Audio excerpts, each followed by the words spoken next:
Russia and Ukraine swapped dozens of prisoners in a deal many see as a diplomatic victory for both nations and a step to de-escalating tensions. Planes carrying prisoners took off from each nation's capital about the same time on Saturday, according to the New York Times. The gesture is seen as a significant step toward repairing relations between the two countries since Russia took over Crimea in 2014 and armed separatists in eastern Ukraine, driving a conflict that has resulted in roughly 13,000 deaths. World leaders celebrated the deal struck between Russian President Vladimir Putin and Ukrainian President Vladimir Zelensky, who took office in May. Russia and Ukraine just swapped large numbers of prisoners. Very good news, perhaps a first giant step to peace. Congratulations to both countries, President Trump said on Twitter. Russia and Ukraine just swapped large numbers of prisoners. Very good news, perhaps a first giant step to peace. Congratulations to both countries, Donald J.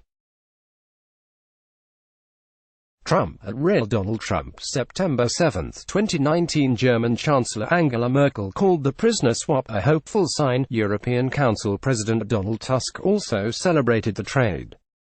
Finally, the release of Oleg. I continue my call on Russia to release all political prisoners and respect Ukraine's territorial integrity, Tusk said on Twitter. Finally, the release of Oleg. I continue my call on Russia to release all political prisoners and respect Ukraine's territorial integrity.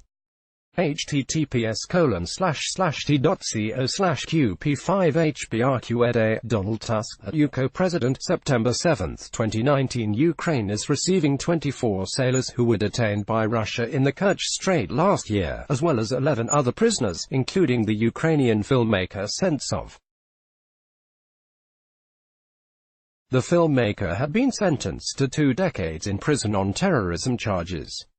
Russia received dozens from Ukraine, including Kirill Vyshinsky, a journalist accused of treason in Ukraine.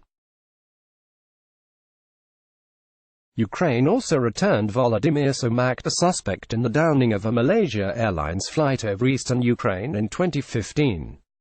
The crash killed 298 people.